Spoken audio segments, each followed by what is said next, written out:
كالريح قوية شبت كالنار وضية هبت كالريح قوية شبت كالنار وضية سارت بالعزم فتية طارت كالصقر أبية الحمد لله وحده والصلاة والسلام على من لا نبي بعده أما بعد।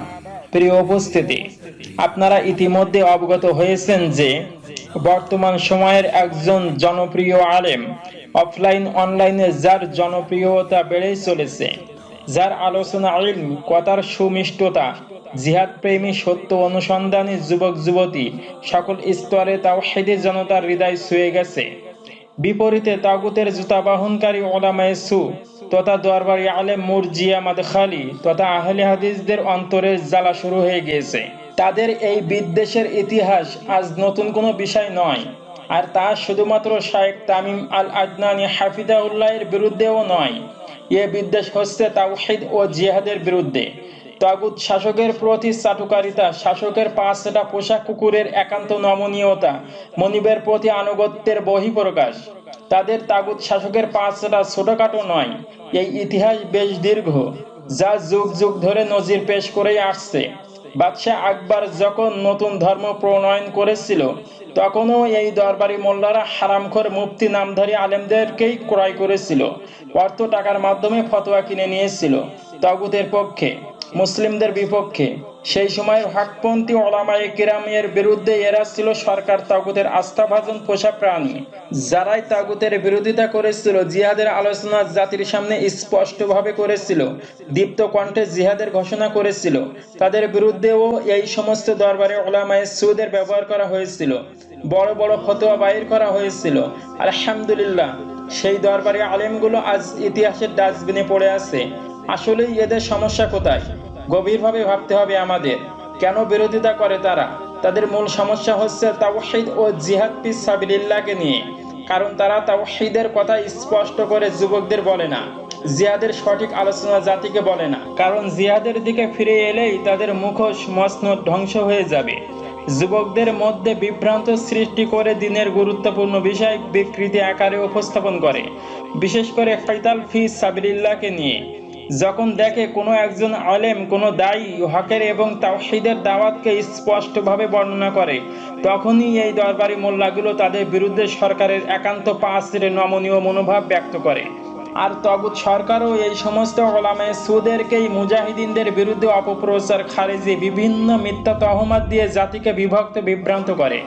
আমি জোর দিয়ে এ কথা চ্যালেঞ্জ করে বলতে পারি, এই নামধারী মুফতি মাদখালিগুলোর ইলমি মোকাবেলা করার কোনো যোগ্যতা নেই। এদের একমাত্র সম্বল হচ্ছে ডলার, সরকারের সুদৃষ্টি অর্জন করা ও তাগুতের গোলামি। আপনারা লক্ষ্য করুন, তারা কুরআন হাদিস দিয়ে তাদের বিরোধিতা করছে না, এরা আল ওয়ালা ওয়াল বারাও করে না। এরা শুধুমাত্র মিথ্যা তহমাত দিচ্ছে, খারিজি, সরকার বিরোধী, অপরিচিত ইত্যাদি ইত্যাদি মন্তব্য করছে। আপনারা ইতিহাস পড়ুন, উপমহাদেশের এই কাদিয়ানিকে সৃষ্টি করা হলো কেন? ইংরেজরা এই কাদিয়ানিকে তৈরি করেছে কেন? তার একমাত্র কারণ হচ্ছে জিহাদের বিরোধিতা করার জন্যই।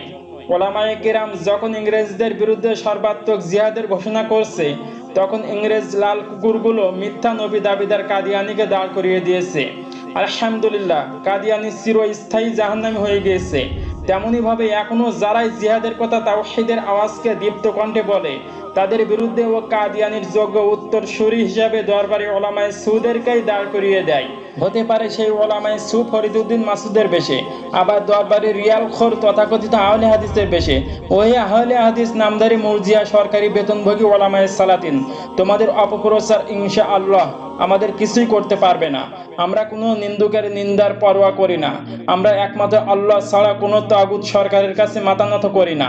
আমরা হলাম আল্লাহর সৈনিক, আমরা আনসার আল ইসলাম। হে যুবক, এই আহলে হাদিস মাদখালি সৌদির পোশাক কুকুর সরকারের বেতনভোগী দালালদের প্রতিহত করো। ওরা ডোনাল্ড ট্রাম্প ও সৌদি মুরতাদের পাঁচটা গোলাম। শায়েখ তামিম আল আদনানী হাফিজাহুল্লাহের বিরুদ্ধে লাগার কারণই হচ্ছে কথিত সহিহ আকীদার 2 নম্বর ব্যবসায় ধস নেমেছে। পরিশেষে আমাদের শাইখুল মুজাহিদ আব্দুল্লাহ আজ্জাম রাহিমাহুল্লাহের সেই ঐতিহাসিক বক্তব্য জানিয়ে দিচ্ছি, মুসলিম ভূখণ্ড প্রতিরক্ষা চেষ্টা যদি সন্ত্রাস হয় তবে আমরা সন্ত্রাসী। এবং মুজাদ্দেদে জিহাদ শেখ ওসামা বিন লাদেন রহিমাহুল্লাহ বলেছিলেন, আমেরিকার বিরুদ্ধে আমাদের জিহাদ, আমাদের যুদ্ধ ঈমানকে রক্ষার জন্য, তাওহীদকে রক্ষার জন্য। সৃষ্টি যার, বিধান চলবে তার। আল্লাহ সুবহানাহু ওয়া তাআলা উম্মার সিংহ পুরুষদের উত্তম শহীদ হিসাবে কবুল করুন এবং মুরজিয়া ওলামা তথা দরবারি আলেমদের ফিতনা থেকে আমাদের হেফাজত করুন। আমিন। ওয়া মা আলাইনা ইল্লাল বালাগ।